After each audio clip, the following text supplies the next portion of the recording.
Welcome to another episode of Listen, Learn, and Love, hosted by Richard Osler. My guest on today's podcast is my friend Brian Spittler. Welcome, Brian. Thank you. Just as way of introduction, and I'll kind of let Brian do most of the talking. Brian is 34. He's an active member of the church. He's a returned missionary. He's married to a woman. They have 2 children. And Brian is bisexual. Mm-hmm. And Brian is really bisexual. That's one of the things that we talked about in the last podcast, is some people sort of think people that are bisexual are really gay, but they just won't quite take on the gay label. And so we'll talk more about that. I've had several people reach out to me over the last year that are bi and say, you know, this is kind of one of the letters in the LGBTQ, and that alphabet keeps going, that we don't talk about very much. And the assumption perhaps is that's a pretty easy road, because most bi people find themselves in straight marriages. But as I listen to Brian, he's brave enough to share his story. It's become clear to me that this is a pretty difficult road. And it creates more empathy and understanding as I've listened to Brian and a couple other bisexual Latter-day Saints. So welcome to the podcast, Brian. Thanks. Glad to be here. Tell us why you're willing to talk about, you know, your sexual orientation, because here you are, you're active LDS guy in a straight marriage, 2 kids, and so why would you even want to talk about this?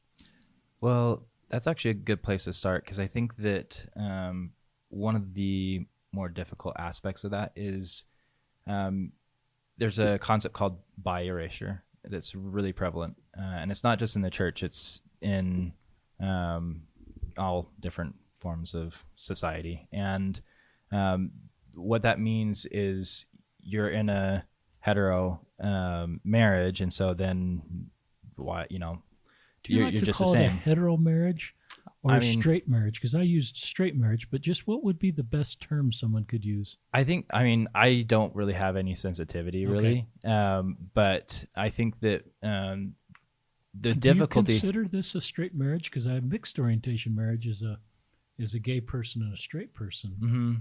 Would you call this just a heterosexual marriage or straight marriage? I just call it marriage. I like that. Let's keep it simple, Brian. Yeah.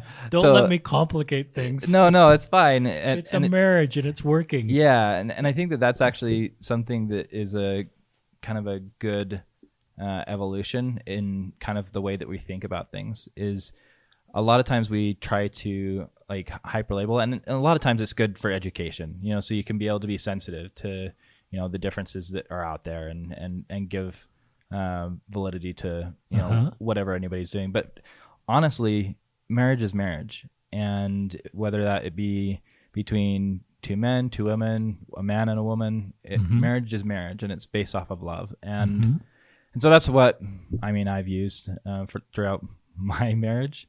But the difficult part is, especially when you're bi, it's difficult to be walking around because like everybody just assumes that you're straight.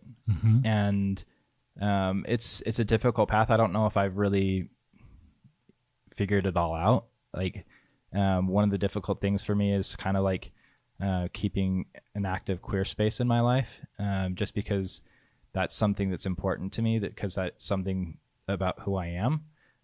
But again, unless I actually have a full conversation with somebody, they're definitely assuming that I'm straight. And that's kind of difficult because, and I don't really mind it just because I understand, you know, like there's just some logistical things behind that. But it is interesting that people just, you know, kind of go back to that heteronormative mindset where it's like, okay, if I see, you know, a man and a woman together, they're straight. Or, you know, that might not be the case all the time. And I think it's important to be able to kind of expand our way of thinking. But I understand it's kind of, it's something that takes place over time. And we started with prayer. Brian offered a great prayer as we started, and we just hope this podcast is helpful for our listeners. You're a BYU graduate. Yep, went to BYU. Tell our listeners what you studied.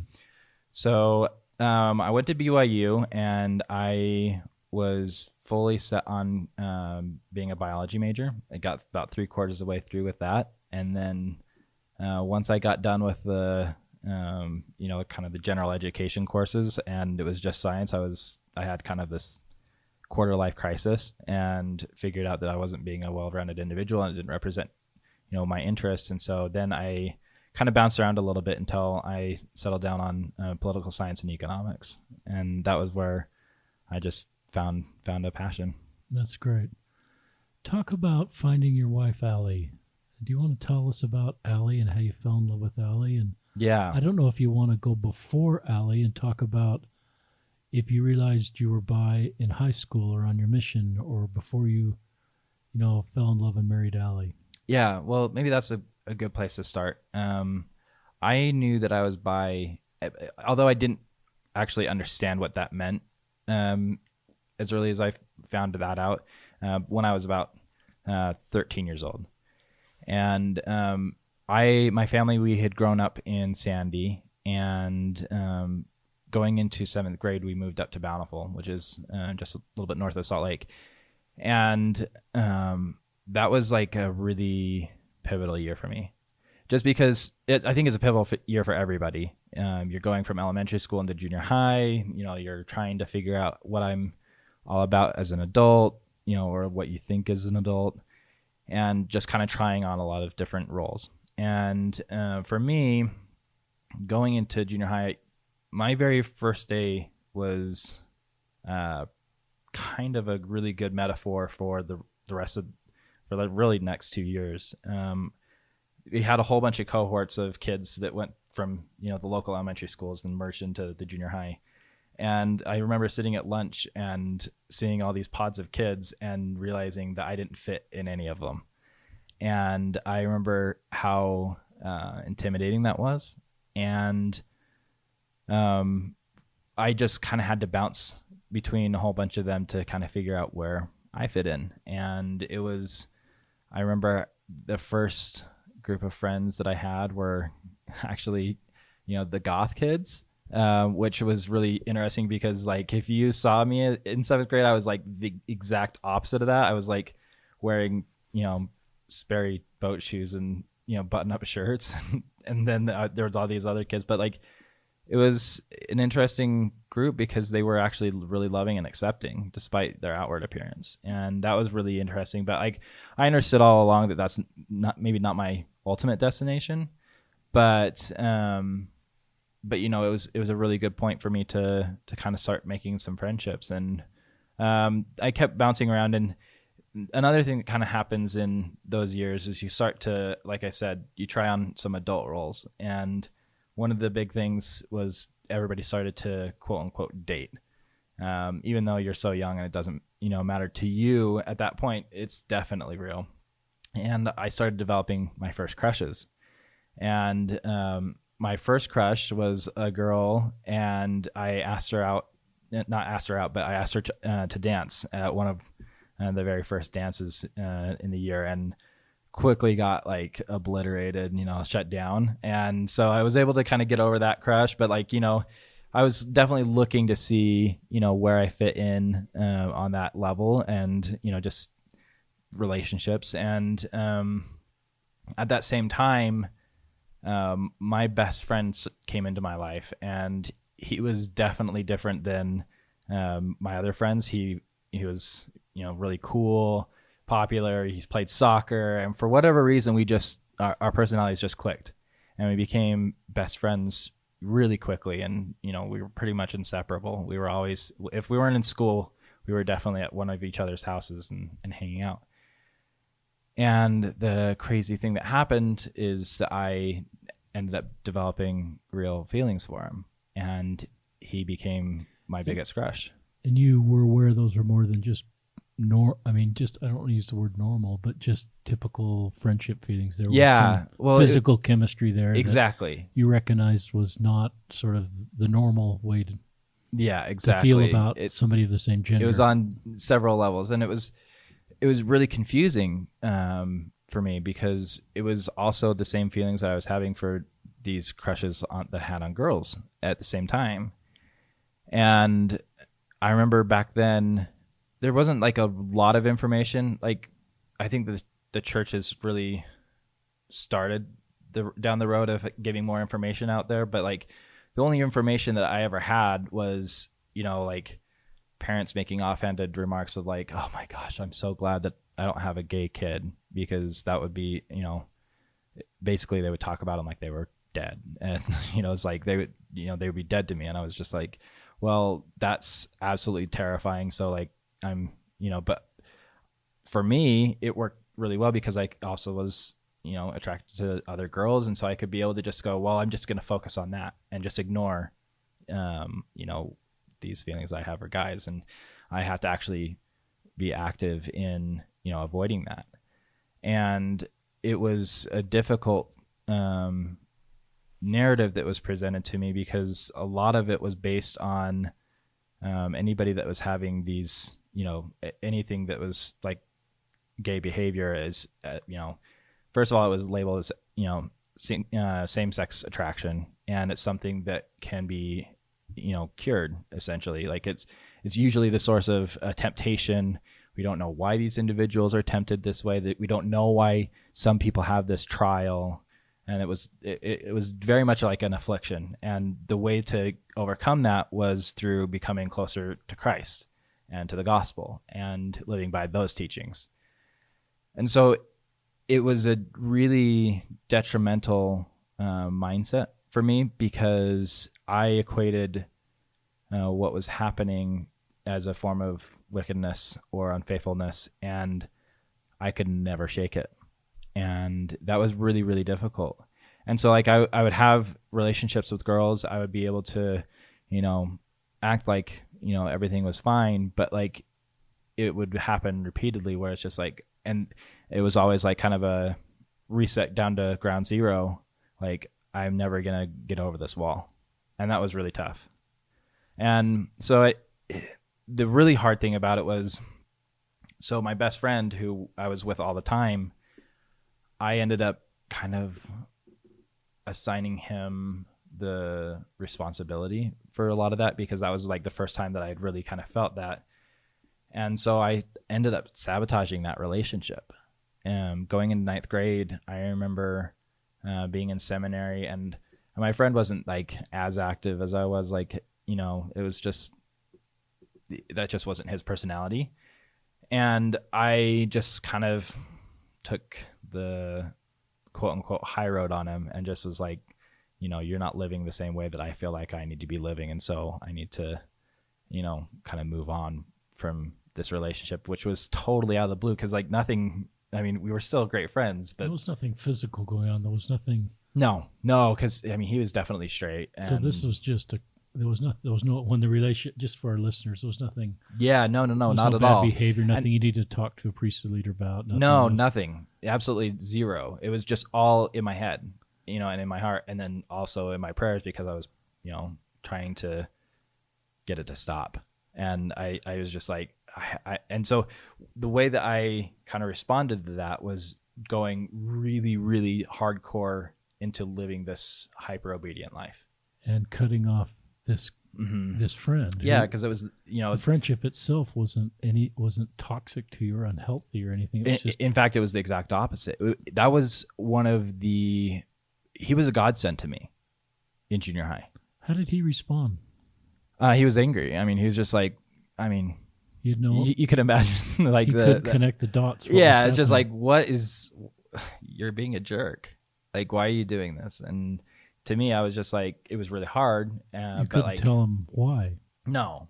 And that was the other part about being like in this hyper faithful life, is like, not only is it my only option to try to get rid of this, but it's also to hide it. Because if I was being seen as being really hyper faithful, then no one would ever suspect anything different. And because I was really, really ashamed of that part of who I was. And so in order, like, absolutely zero anybody could know about it ever. And so if I, fit the part really well, then nobody would think it.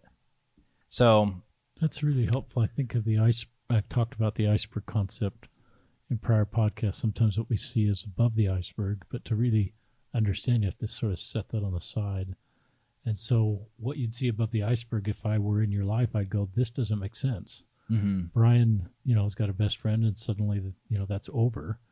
And what you see above the iceberg, only you knew what was really going on down, at the bottom of that. Well, I remember telling my parents. And also your really righteous behavior. Yeah.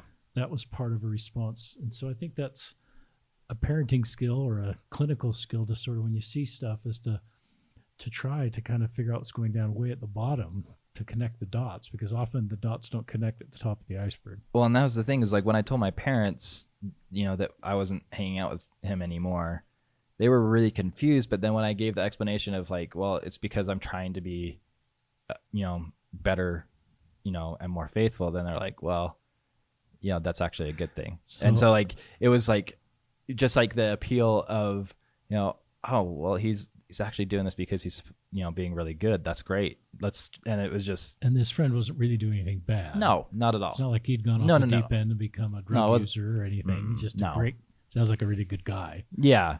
And you kind of couched it as, I'm trying to, become more spiritual in my life and closer to God and separate myself from people that could be pulling me down, even though that wasn't the case. Yeah, exactly. It's honest to share that, Brian, I admire you just kind of sharing that. Yeah. Well, the difficult part about that, obviously the short term was difficult, but the longer term that became more of an arc throughout my life was when you are going after being spiritual from a place of negativity. That's interesting. Then you're going to be doing it you're assigning your desire in a completely different realm than if you were doing it because that's what you wanted. And because I was doing things because I didn't want to be either A, doomed, or B, anybody to find out what was going on, I have a lot of regret about how I interacted with my faith, because I wasn't thinking about how can I be a better person that I want to be. It was like, how can I make everybody see me as being as perfect as possible? And that doesn't really work in a lot of ways. And so like but that's the thing, is like, from the surface, I look, by design, I wanted everybody to be looking at me and being like, wow, he's a really great kid. That's just like, there's no problems ever with him. And it was I'm sure you got a lot of that feedback from parents. And for sure. And it became an identity, and that's a kid that's, one of those great. Yeah. And it's just like that's where I got a lot of my validation. And it's really insightful. And it's just, it's tough, because I really regret those times, because I wish that I could have been more honest, not just with, my sexuality, but just with my overall person, spiritually, physically, and otherwise. But it was a huge, speed bump in being an authentic person. And it really had a large impact, on the priority became, what are people thinking about me, instead of, more like ideal things. And so like I just tried to do whatever I could to fit in, and I didn't figure out exactly who I was. And that kind of continued on through high school. I actually so after I graduated in junior high, I found this it was kind of a similar situation where, out of nowhere came this amazing friend, and he introduced me to a larger group of friends. And it was amazing, my group of friends in high school. Like, we were, I couldn't have had a better friend group. And it was a lifesaver, because like, I'd never, even through junior high, I didn't ever feel like I belonged, but I felt like I really belonged in this friend group. And in particular, the friend that introduced me to everybody, like, we really vibed well together, and we got along, and it was a really great relationship. And I look back at high school, and it was a really great time. And I was able to have, several girlfriends, and, things were going well.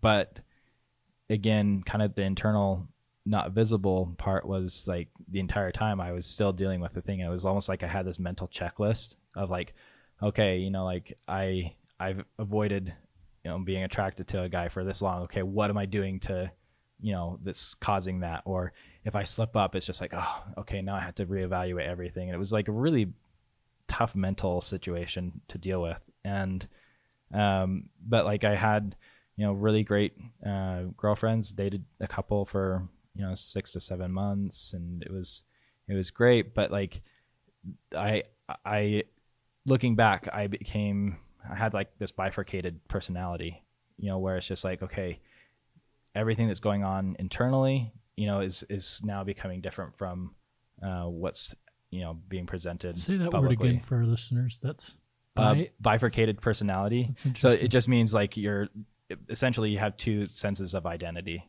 and you know, it's just like you're not living an internal life the same way that you're living it externally. And I would assume that's hard on emotional health. Oh yeah, it's absolutely detrimental. Shame, and so that helps me understand just sort of the tough road this is. Yeah. If you're living exteriorly different than how you feel inside, and that can be exhausting. Yeah, and there's a lot of shame that goes along with it. What would you define shame as for our listeners, Brian? Feeling, for me, I feel like it was rooted in something about myself that I was disgusted by, and that I felt was going to drag me down, and that I wish would just go away, and that I would never feel comfortable telling anybody. Yeah. And it was definitely involuntary, obviously. Pretty powerful definition. It makes me want to go back to your younger selves and heal you at that point. And I hope any of our listeners that are younger that are bi, and I think what you're talking about can help heal people and understand why that can be a really difficult road.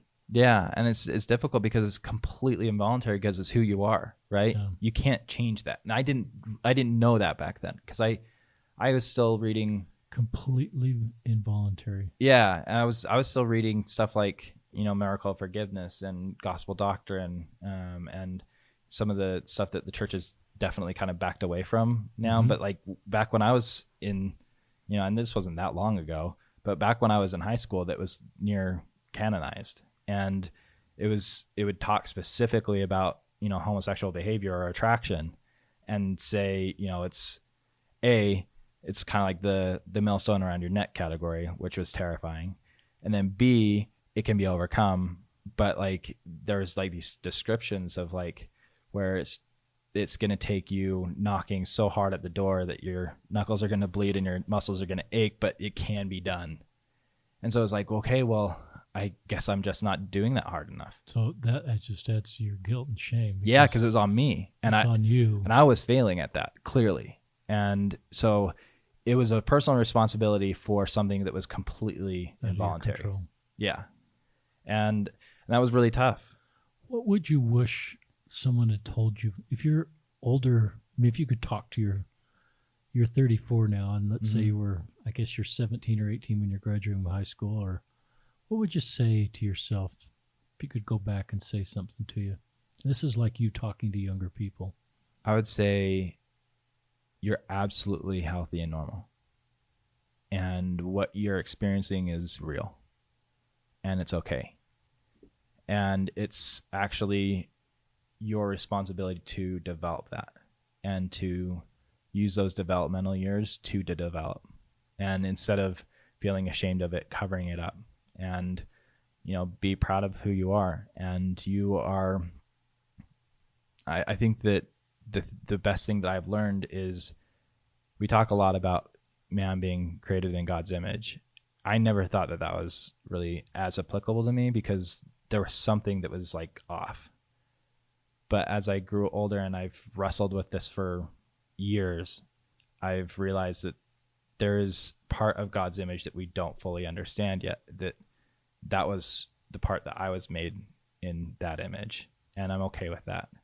And I would tell myself to really develop that and understand that, and to be comfortable with that. just say to a parent or a priesthood leader that would would be worried about sort of validating that part of somebody, the bi part, with the concern that if I talk positively of that part or encourage somebody to develop that part, it may be more likely that that part of them will lead them out of the church, in the sense that they would find themselves in a same-sex relationship. So they kind of, I think, they don't want to sort of talk about it or validate it, because that maybe thinks they'll be more sort of embrace that part of them. So I think that there's multiple parts of that question. Yeah. The first part is, by just ignoring a part of somebody and who they are doesn't mean that it'll go away. And so the only thing that does is reinforce a shame narrative that's like, we're not going to address this, because if we give it validation, then you're going to be, it's the same things that I thought when I was in junior high and high school, where it's like, we that just can't happen. And I think that my perspective is a little bit evolved, and it's definitely impacted my spirituality, which I actually, to be honest with you, I feel more closely aligned with my heavenly parents than I have my entire life. But that's come through a process of having to understand the gospel on a different level than the institution of the church. And I understand that that's just something that's been a personal revelation to me in how I can best love myself and understand how that fits within God's plan. But it has, to me, it's a matter of understanding the divine parts of yourself in its entirety. And if you're required to invalidate any of those parts, then you're invalidating what is, in my opinion, God's creation. And it is a little bit scary, especially for somebody who is in the church, and especially if you haven't experienced being on that side of things, just because it will work. The church works in line with your life and the way that you perceive it, and that's kind of the definition of privilege, right? All the boxes get checked for you. But if you are outside of that norm, things become very difficult. And so then you have to figure out, okay, what is godliness? What is Christ? What are Christ-like attributes? And you have to go to that. And to me, the greatest commandment is to love God. And then the second is like unto it, which is to love, your neighbor as you love yourself. And everything fits within that. And it's interesting to me that love is the umbrella of everything, including the commandments. Like, everything ties back to love. So going back to your original question, if a parent was wanting, had one of their kids come to them with this, the Christ-like thing to do is to love every part of that and to proceed in the most Christ-like way that you possibly can, which is to listen and to love and to understand something that's not necessarily your personal experience, but might be very real to somebody else. I like that answer. As a parent, I think one of our responsibilities is to help my kids be in the very best emotional, spiritual spot, physical spot, to make really good decisions about their life, to be connected with God and our Savior. And if they've got this part of their life that is bringing them intense shame and this mismatch, or this, that's not the word you used a better word, Brian, but you talked about how your inner self wasn't matching what you're communicating exteriorly. I would want to help my kids. So if I had a bi kid, I'd say, hopefully I do what you're teaching me to do. Mm-hmm. And that, in my mind, I would be at peace with that as a parent, because I think now my child is going to be a better spot to make thoughtful decisions. And I would probably say be more likely to stay connected to God in our church if they don't feel this if they just feel they can be who they are. Yeah. And it was 'Cause I interesting. love our church, and I probably have a slight agenda to keep more people to stay. Mm-hmm. I do. I want more people to stay, and I want us as a church and as a body to do better with LGBTQ people, like Elder Ballard suggested. I think part of that is learning how to handle something like this. If you have a kid that comes out as LGBTQ, and what do you do? Yeah. And certainly we honor everybody where they end up, and some do leave. And I still keep those people in my life, but I think we can keep more people stay, perhaps, if we approach this in a more thoughtful way.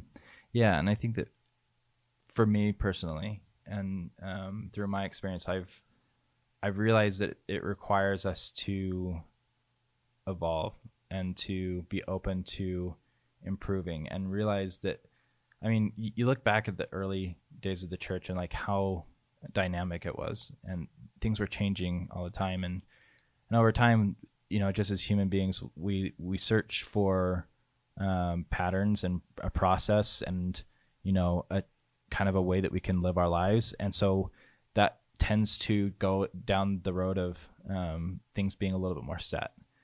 And to me, I hope and pray that we can still be dynamic enough to realize that the role of the institution is to continue to evolve to be more Christ-like. And especially when it comes to LGBTQ issues, just understand that we don't have that right. And the amount of, we have amazing volumes of evidence that the way that we're doing things are not, like, they're not returning godlike results.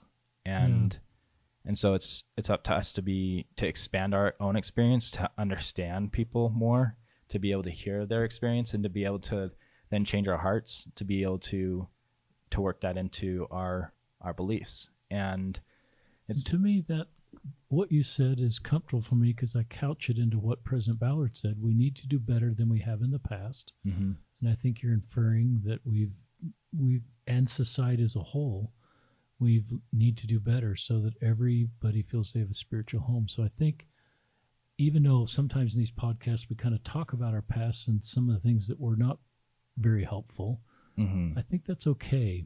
I think we're still trying to, because I think we're under Elder Ballard's, we want to do better than we have in the past. Mm-hmm. And what you're sharing helps us understand how to do that. Yeah.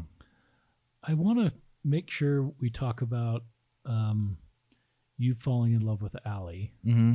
and then you coming out to Allie. That happened after you were married. Mm-hmm. And then we may circle back, but that's such a wonderful part of your story. Maybe you can kind of walk us through that. Yeah. If you're ready to, but if you want to talk about other stuff before that, this is your story, Brian. No, you're fine. I think to be able to kind of make the best context of it, I think that an experience that I had actually in high school was probably one of the bigger turning points of how I dealt with this whole thing, and that then informed my life for the next several years.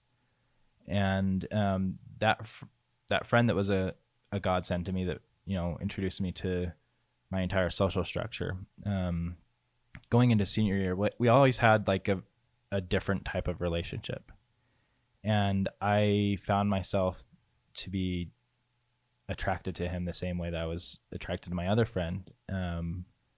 But this time it was just different. And going into senior year, I remember him kind of hanging out with new friends that were kind of outside of the high school that we grew up in. And, like we were kind of catching wind of like, that he's kind of different. And looking back, he was in the process of understanding his own identity and coming out as gay, but he hadn't up to that point. But he had come to me several times, that kind of wanting me to, because like I think that both of us, I think you could tell that our interaction was just different than normal friends, but it scared the crap out of me, because number one, it felt, I had dated other girls just casually, and like I said, for several months at a time. But for him, like it was just hitting on all these different levels. And it was the most promise of a relationship and what I would want out of as any others that I'd had. But it scared me because it could take away everything. Yeah. And one of the things that happened is like, again, remember, I'm kind of like living this like model Mormon life.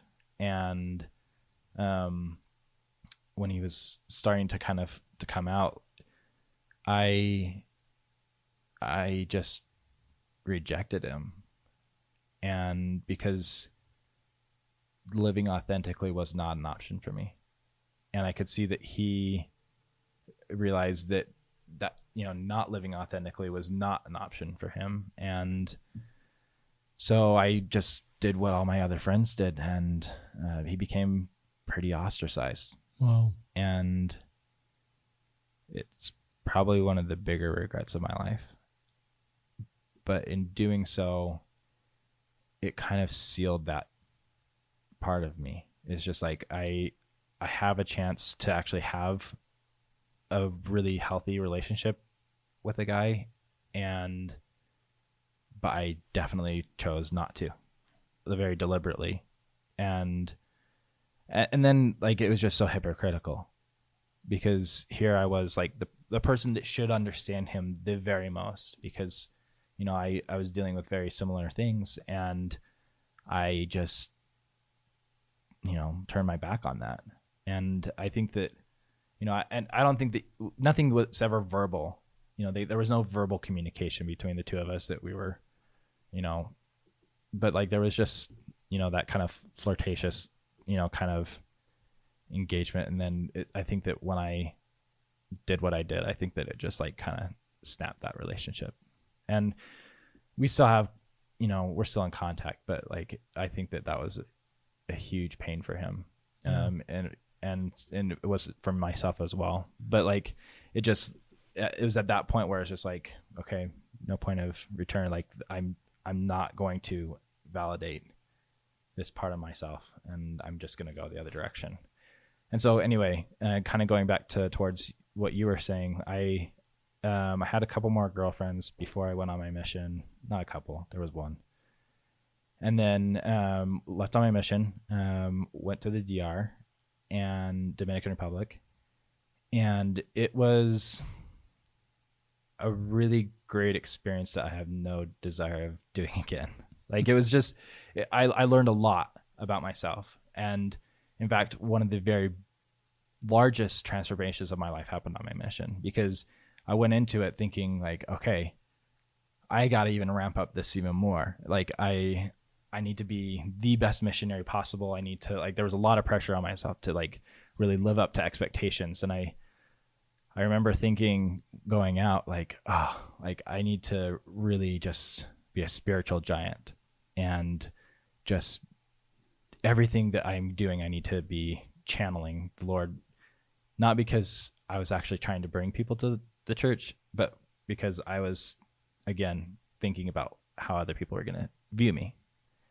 And I think that this definitely went above my sexual orientation. This became, like I said before, this became an identity, and it was a damaging one, because looking back now, there's no benefit in that.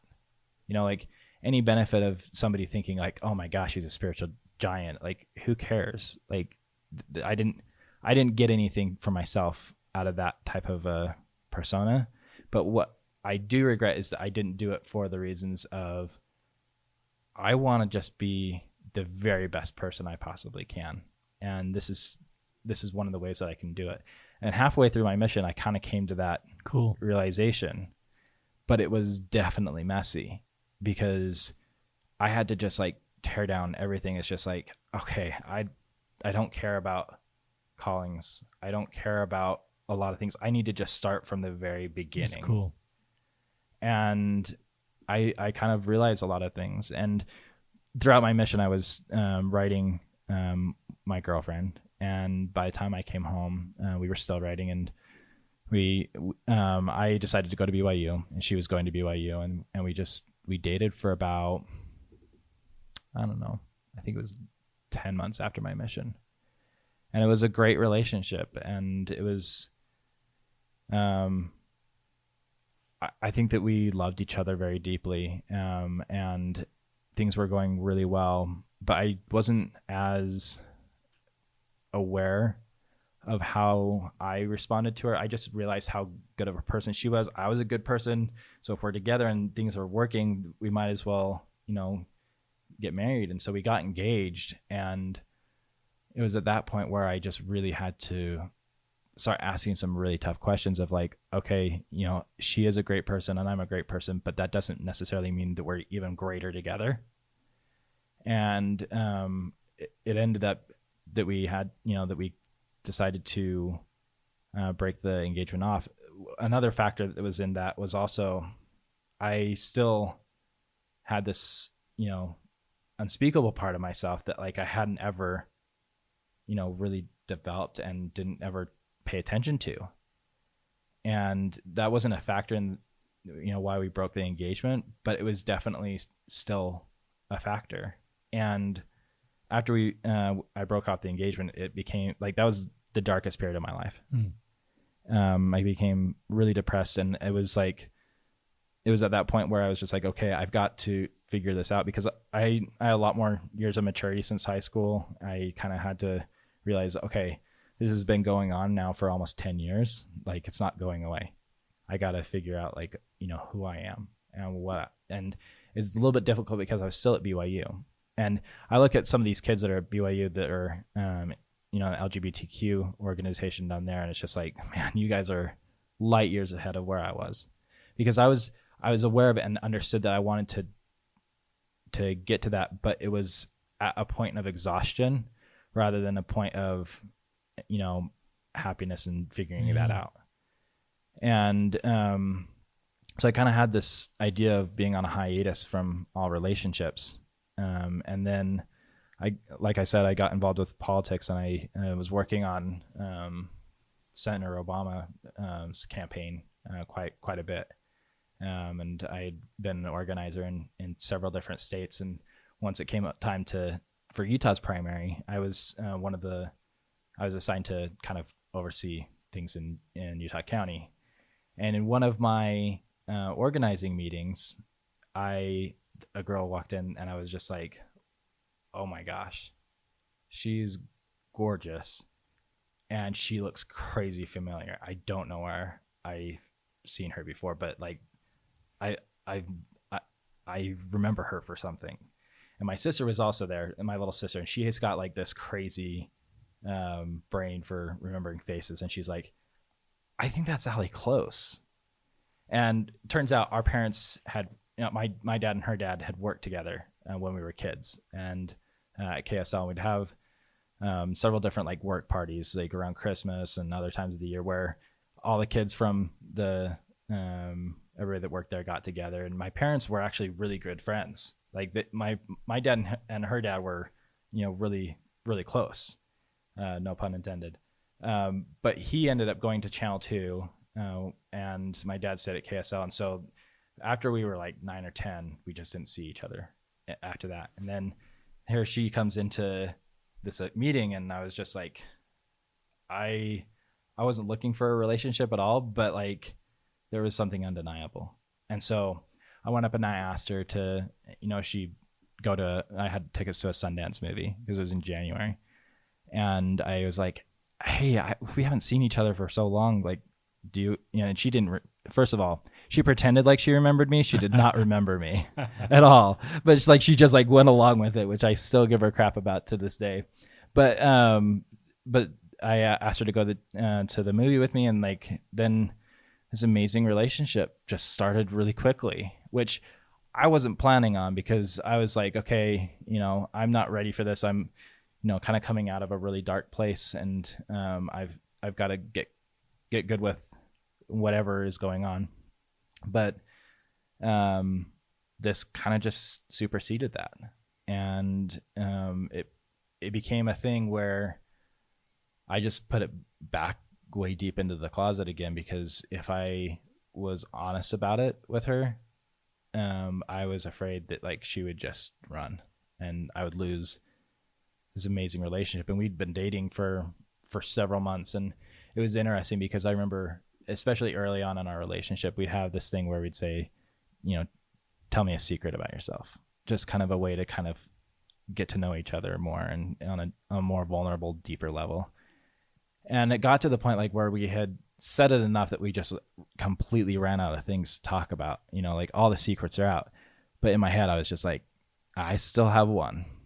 And this relationship is so good that it's going to go away forever.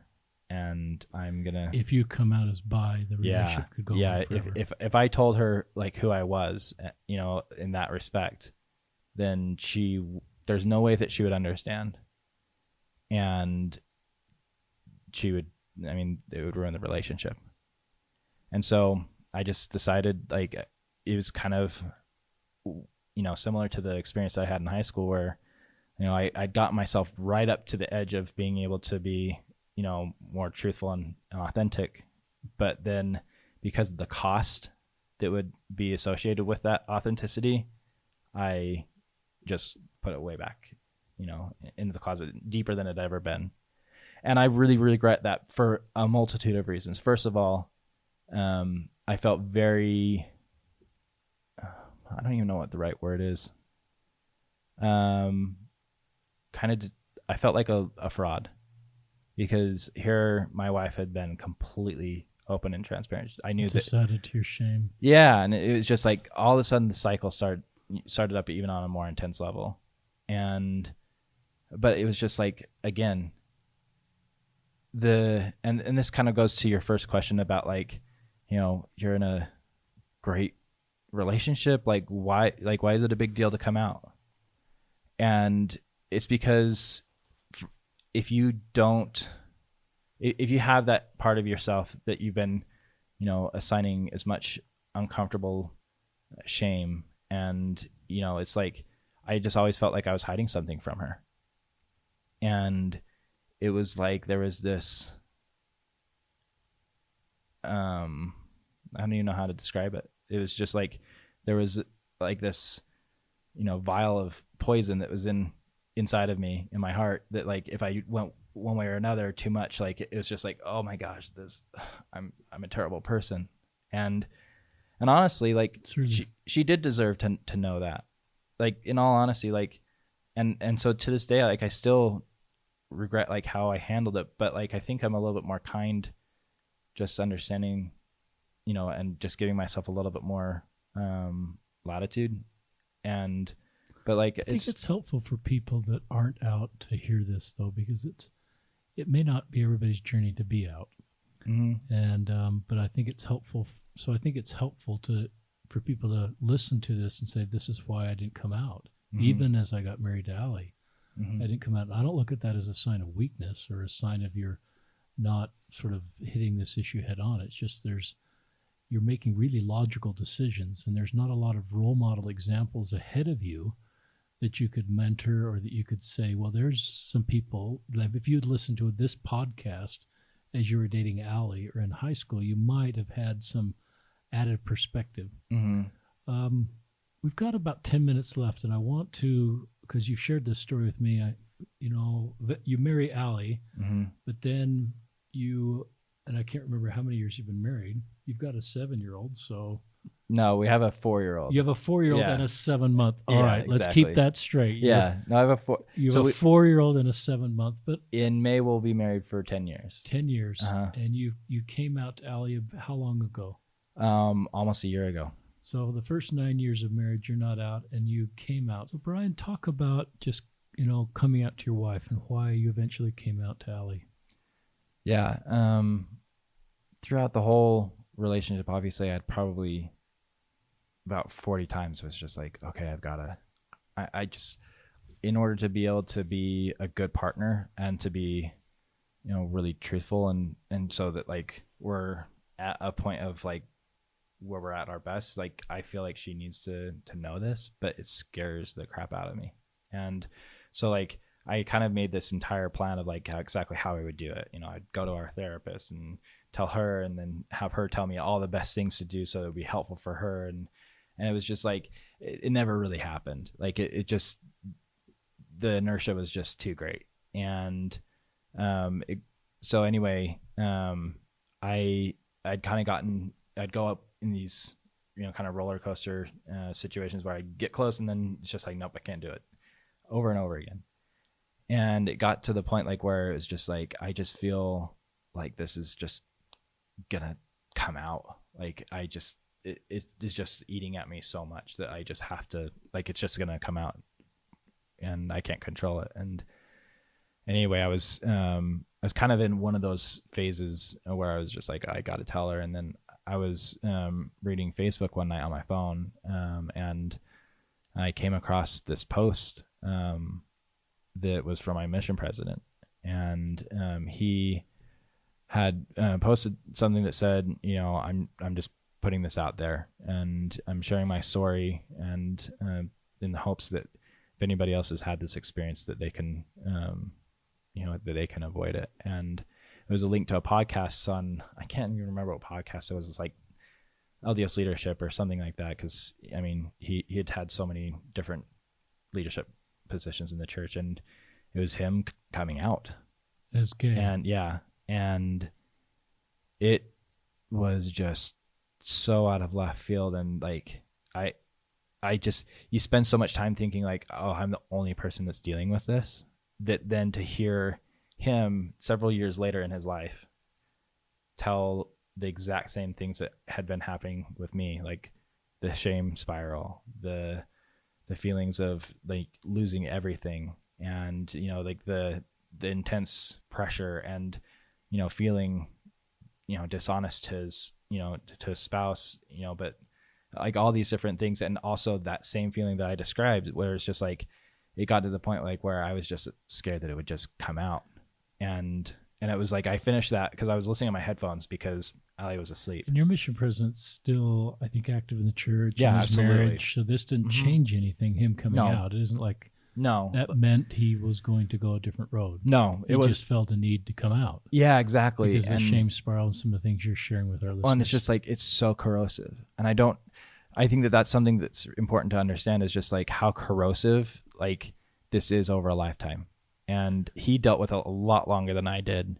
But like, I remember just being done just with the podcast and just being shook, and I was just crying, and I was just like, it was just overwhelming.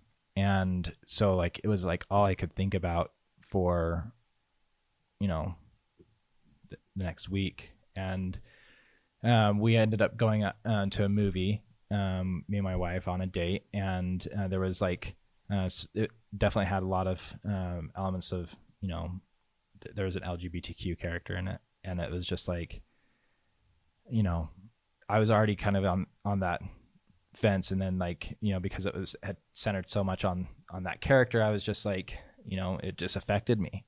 And she could tell. And so she was like, is everything okay? Is everything all right? And I'd be like, yeah, it's fine. But like, it was, I just couldn't control it. Like it usually, I mean, I had years of experience of being able to blow it off, but like the combination of events had just been too much, and it was just, I couldn't hide it. And so we get home and we're like in bed, and she's like, Brian, like, I'm feeling like really weird. Like, what's going on? And I realized at that point, you've got to say something, because she's like, she's going to think something. And so if you don't say something, it's going to be whatever she thinks. And which could be really bad. Yeah. Well, anything, like, and so it's just like, it was quiet for like a minute or two, and it just came out. And I just said, Ali, I'm bi. And it was really quiet for a couple minutes, like not minutes, a couple seconds. And she's like, seriously? And I said, yeah, I am. And she's like, she started to cry. And I, in my head, was just like, you lit the bomb.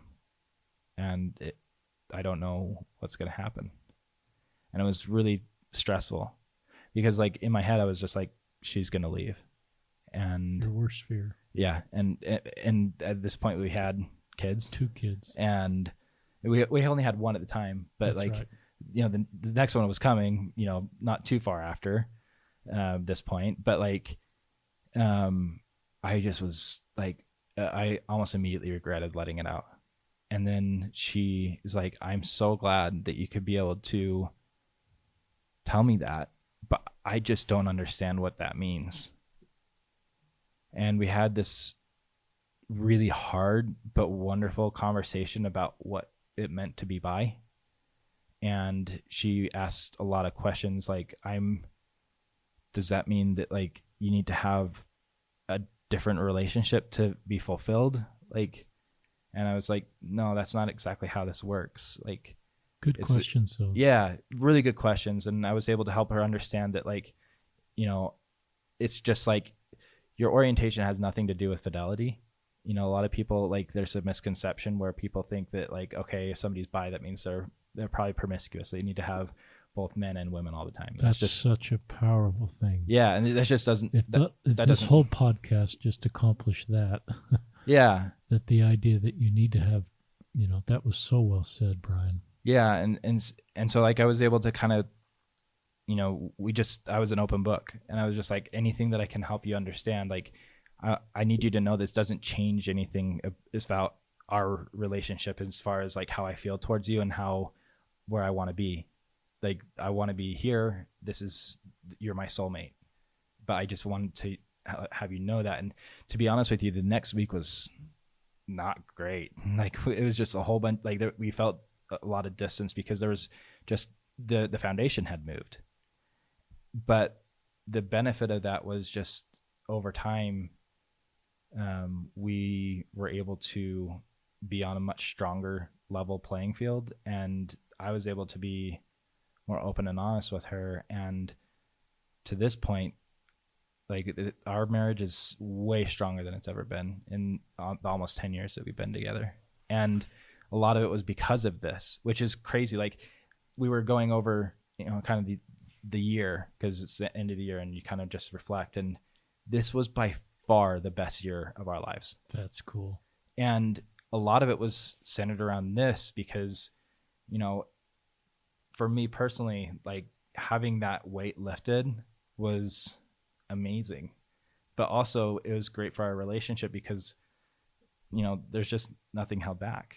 And it's just been a really good thing. And that's I love this visual. You said our foundation moved, but it's like it moved into a place that was better long-term foundation. It's almost like I'm thinking of the simple, sand or rock, but your foundation moved into a place where it could put down much deeper pillars of honesty and trust and communication that have led to the feelings you're feeling now in this marriage. Yeah, absolutely. And that's really cool. Yeah. And then after that, like, I came out to my family and some friends. Tell us how your parents have done. Yeah. Are you out to your parents? Yes, I am. And that was something that I was terrified of. And tell us your parents' first name. So, Kent and Karen. Kent and Karen. So you came out to Kent and Karen, yeah, your parents. And the part that made it really, really difficult for me was, so about 5 years earlier, my sister had come out as being bi, and it was a disaster. Like, it was just, they just didn't know how to handle that. And it ended up being really detrimental. Just cause like the instincts of, like, I just remember them saying, like, well, you're so young, like, don't assign any labels to this. We're going to get some help, we'll get that. So they went to the bishop and they found a therapist, and it was a non-affirmative therapist that was trying to just, like, steer her back, which is like this huge thing. Like, especially with bi people, there's this conception that, like, okay, they're not all the way lost. We can still save them and bring them back into, like, the fold, which ended up being not being a church fold, just a heteronormative straight fold. Exactly. And it was really, really damaging. And I felt like a coward because I was like the one person that could really help, but, like, because I was so petrified of it, and there was just like this shell shock where it's just like I couldn't move. Like I couldn't come help. And that was like a deep regret. And like my sister, like because of her age, she wasn't able to communicate a lot of the things that I could. But like after I came out to Allie, I was just like, the next person I talked to was my sister. And I went to her and I was just like, I am so sorry. I should have been there for you and I wasn't. And I feel really terrible about that. And she was just so good to me. And she didn't care at all. She was just like, I'm just so glad for you. Like, that's so awesome. Like, let's actually talk about it. Now I had somebody that I can, and it was just, It's a beautiful chapter in your family. Yeah. And so I talked to her and then I went to my parents and, my dad, especially, I was really scared about because like I had talks with him, like not as a bi person, but as, you know, a son trying to help with a sister. And it was just so clear that like this was not something that he could conceptualize. And I just was like, I have to do this. You know, I just feel like it's time. And so I came out to them, and it was, I know everybody else's experience is unique, but for me, like my dad just wept and said that he had an epiphany of like how this all works and how he needed to not only relate to me, but with my sister. And it's gotten a lot better for all of us as a result. And that's pretty tender. Yeah. And it was really great. And I think that they grew. I mean, and part of me is like, I was a little bit irritated at first because it's just like, why couldn't you have done this for Lydia? Like, why was it different for me? And I obviously, like, I'm in a really stable lifestyle. You know, I have an amazing wife. I have a great job. So I have a good career, everything like that. And my sister was still in junior high. So like, there's a different dynamic there, but like, it was like, I longed for her, but at the same time, like I was glad that we finally got there, and it was a really good testament to growth. And is your how family closer, your extended family? I mean, not your extended family, your siblings and parents right now than perhaps you've been in your whole lives?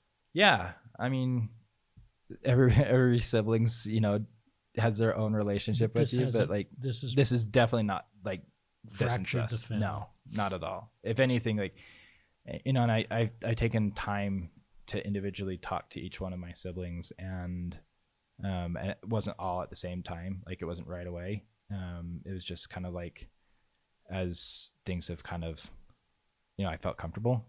Your dad's, I don't know how old your dad is compared to me, but you're almost old enough to be my son. I'm 57, you're 34. But the epiphany thing is certainly something I identify with, because that happened for me, during my YSA assignment when I just started to meet with people. And I think that's one of the principles of this podcast and the things you're sharing. It's really hard to have an epiphany without knowing LGBTQ people. Yeah, it's impossible, really, in a lot of ways. Really hearing their stories and humanizing their experience. And so for me, I'm learning more about bi than I've ever learned in my life. And I probably have minimized the difficulty of that road. And I think you're not saying it's harder than another road, but each road can just be really difficult. Well, and if we're really going to bear and mourn and comfort, I have to understand a bi person's story. And you have the little light bulbs have gone off during this podcast of, I've never thought of that. I've never thought of that.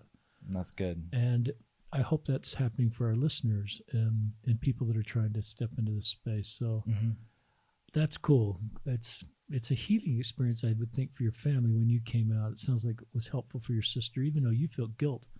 It sounds like it was a healing, and your parents did a really good job. Yeah.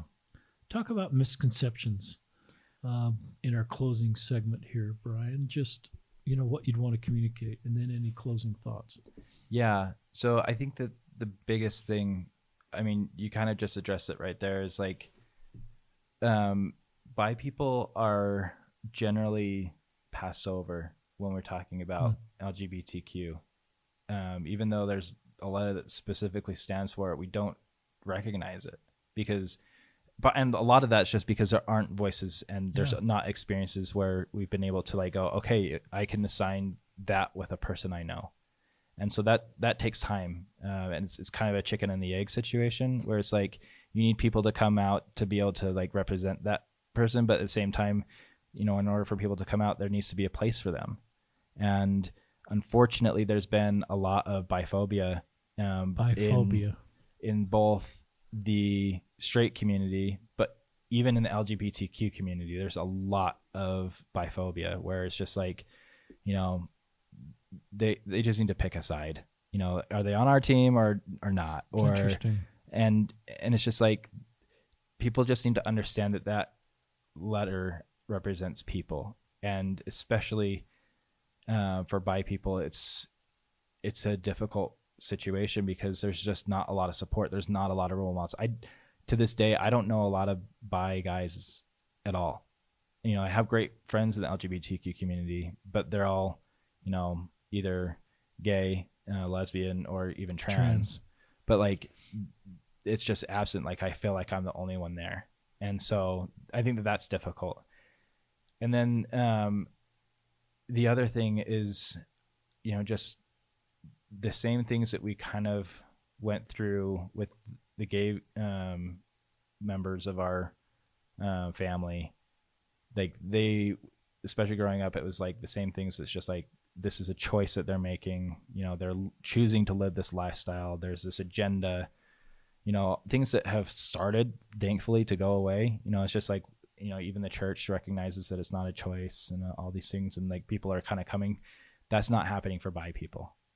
There's still a lot of stigmas. Like, these people are deviant. They're promiscuous. They are even maybe more promiscuous. I guess I've never thought about that, but you could be promiscuous with both genders if you're bi. Orientation has absolutely no bearing on promiscuity. Like, I wish that everybody could understand that. So like, really those things are completely separate because of the stereotypes that we assign to different people.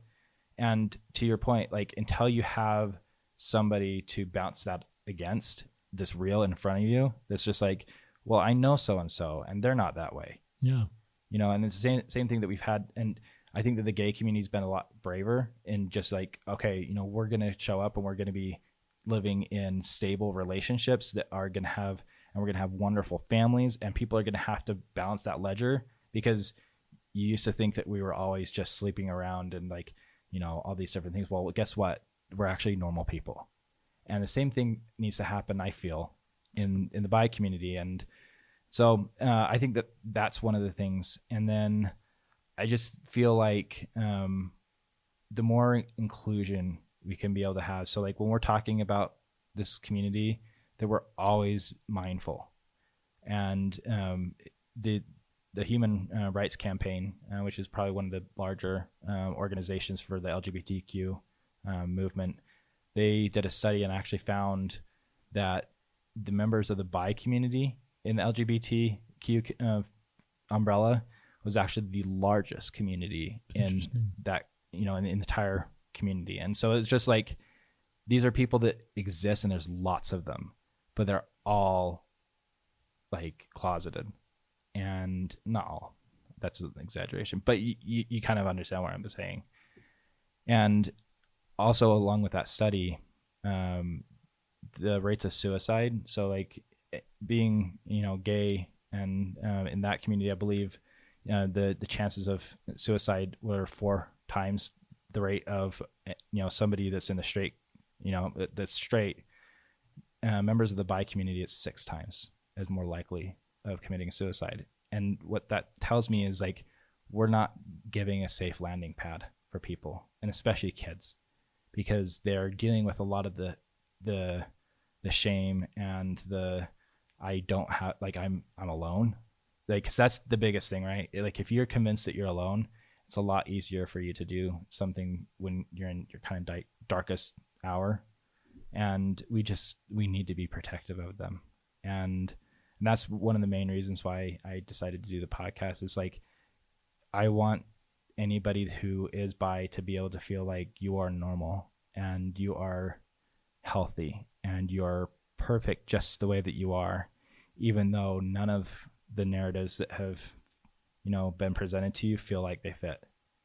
and there is a life where you can be able to just be who you are and love who you want, and it's safe, and just, we just need to do a better job at building that community.